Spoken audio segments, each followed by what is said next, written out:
अस्सलाम वालेकुम। मेरा नाम शेफ अफजल है और आज मैं आपके साथ एक बहुत ही ज़बरदस्त किस्म के शरबत की रेसिपी शेयर करूंगा। आगे दोस्तों बकराईद आने वाली है। बकराईद पर हम बहुत ज़्यादा गोश्त खा लेते हैं, तो गोश्त खाने के बाद उसको हजम करना मुश्किल हो जाता है। तो मैं ये समझता हूँ कि इस तरह के शरबत को आप आज ही बना के रख लें अपने फ्रिज के अंदर, और बकराईद पर ये आपके बहुत काम आएगा। गोश्त के साथ एक गिलास ये शरबत पिए, सब कुछ हजम होने वाला है। और दोस्तों जिस तरह की आजकल गर्मी पड़ रही है ना, तो इस गर्मी के मौसम में भी ये शरबत आपको लाजमी पीना चाहिए। बहुत ही ठंडा है, आपके जिगर को, आपके मैदे को बिल्कुल ठंडा कर देगा। और पीने के हवाले से भी दोस्तों बहुत ही मज़ेदार ये बनता है। बनाने का तरीका भी आसान है, केमिकल फ्री हम इसको बनाएंगे। तो बहुत ही ज़बरदस्त आज की रेसिपी है। तो फिर बिना टाइम ज़ाय किए चलते हैं इस मज़ेदार शरबत की तरफ और इसको बनाना स्टार्ट। बिस्मिल्लाहिर्रहमानिर्रहीम। तो एक गड्डी दोस्तों मैंने ली है पुदीने की। तो सबसे पहले ना पुदीने को आपने अच्छी तरीके से धो लेना है ताकि मिट्टी वगैरह इसके अंदर जो लगी हो वो इसके अंदर से निकल जाए। पुदीना धोने के बाद दोस्तों इसके पत्ते हमें चाहिए और इसके जो डंठल है ना ये हमें नहीं चाहिए होंगे। और जैसा कि आपको पता है पुदीना बहुत ज़्यादा ठंडा होता है और हाजमेदार होता है। हाजमा किसी भी चीज़ का हाजमा करने के लिए पुदीना बहुत ज़बरदस्त चीज़ है। और पुदीने की सिर्फ आप खुशबू लें ना तो ये भी आपको फ़ायदा देगी। तो इसके पत्ते एक दफ़ा सारे साइड पर कर लेते हैं और उसके बाद मैं आपको इसका अगला प्रोसेस बताता हूँ।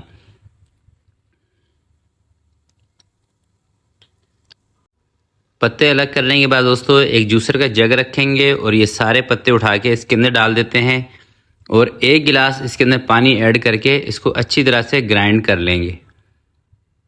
बिल्कुल आपने अच्छी तरह से ग्राइंड करना है, चाहे 1 मिनट मशीन चलाएं चाहे 2 मिनट चलाएं।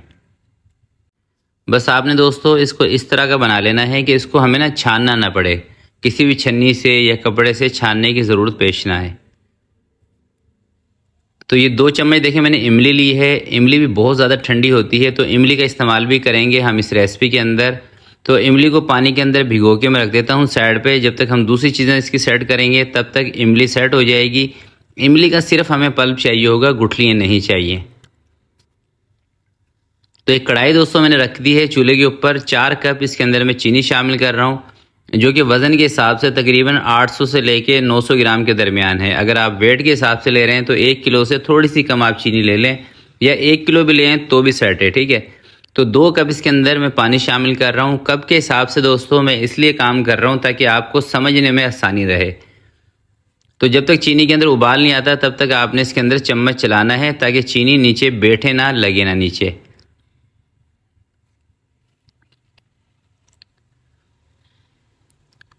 तो जैसे ही दोस्तों शीरे के अंदर उबाल आ जाएगा, आपने इसकी ये जो मेल आ रही है ना, ये जो चीनी के अंदर गर्द व गुबार होता है, इसको साफ़ कर लेना है इस तरीके से, ठीक है। कोई भी आप चाय छानने वाली छन्नी ले लें, उससे इसकी मेल निकाल दें। मेल निकालने के बाद दोस्तों सबसे पहले इसके अंदर मैं शामिल करूँगा इमली का पल्प। तो ये इमली का पल्प है, ये इसके अंदर डाल देते हैं उठा के। और साथ ही दोस्तों 2 लेमन का रस मैंने निकाल के रखा हुआ है, ये इसमें शामिल करते हैं। लेमन का जूस इसके अंदर इसलिए दोस्तों मैं ऐड कर रहा हूँ ताकि जब हम इसको बना के फ्रिज के अंदर रखेंगे तो जो चीनी की क्रिस्टल है ना, वो जो लेमन है ना वो नहीं आने देता इसके अंदर। पुदीने का पानी भी इसके अंदर मैंने ऐड कर दिया है। तो अब इसको हमने सिर्फ 2 से 3 मिनट तक पकाएंगे उबाल आने के बाद। बहुत ज़्यादा गाढ़ा नहीं करना है आपने, इसको याद रखिएगा। अगर बहुत ज़्यादा गाढ़ा करेंगे तो फिर ये शरबत नहीं बनेगा, फिर ये पुदीने की चटनी बन जाएगी, ठीक है। इस चीज़ का ख़ास ख्याल रखना है। बस उबाल आने के बाद 2 मिनट ज़्यादा से ज़्यादा आप इसको पका लें ताकि इसके अंदर जो पानी वगैरह ऐड किया है ना उसका कच्चापन दूर हो जाए। चलें दोस्तों, ये देखें उबाल आने के बाद तकरीबन 2 मिनट इसको मैंने पका लिया था। तो अब इसके अंदर दोस्तों कुछ और चीज़ें हैं वो शामिल कर रहा हूँ मैं। ज़ीरा शामिल कर रहा हूँ इसके अंदर, आधा चम्मच ज़ीरा, कूटा हुआ ज़ीरा है। काली मिर्चें ये भी आधा छोटा चम्मच, और काला नमक इसके अंदर शामिल कर रहा हूँ, ये भी आधा छोटा चम्मच। तो ये तमाम चीज़ें इसके अंदर अच्छी तरीके से मिक्स करेंगे और मिक्स करने के बाद इसको मैं चूल्हे से उतार लूँगा नीचे और इसको फिर ठंडा करेंगे। ठंडा करने के बाद इसको सर्व करने का तरीका आपको बताऊँगा। तो अब इसको दोस्तों मैं चूल्हा बंद करने लगा हूँ इसका, और इसको मैं उतार रहा हूँ चूल्हे से नीचे।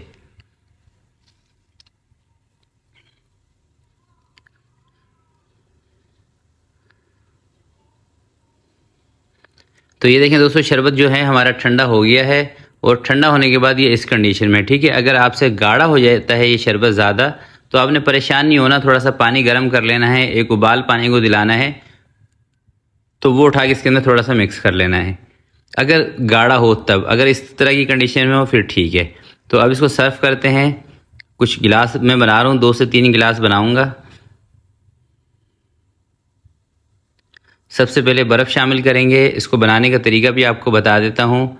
तो 1 गिलास के अंदर तकरीबन आपने कोई 15% के करीब ये शरबत ऐड करना है, बाकी आपने इसके अंदर ठंडा पानी ऐड कर लेना है, ठीक है। अगर आपको तेज़ फ्लेवर पसंद हो तो फिर आप थोड़ा सा शरबत की जो क्वांटिटी है वो ज़्यादा कर लें।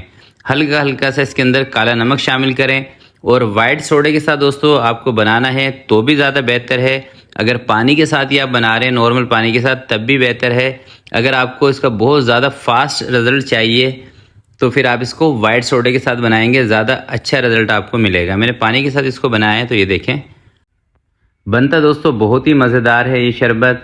और आप इसको सेव करके दोस्तों इस तरह से रख सकते हैं कि इसको किसी भी एक बोतल के अंदर डाल लें। बोतल में डालने के बाद आपने इसको रखना है फ्रिज के अंदर, यानी कि नीचे वाले खाने में आपने इसको रखना है, ऊपर वाले खाने में नहीं रखना। जो फ्रीज़र जहाँ पे बर्फ़ जमती है ना, बर्फ़ आपने इसकी नहीं जमानी, नीचे वाले खाने में रखें। जब आपके गेस्ट आ जाएं या आपको कोई भी इस तरह की प्रॉब्लम हो हाजमे की, तो थोड़ा सा शरबत निकालें, पी लें, इंजॉय करें इंशाल्लाह।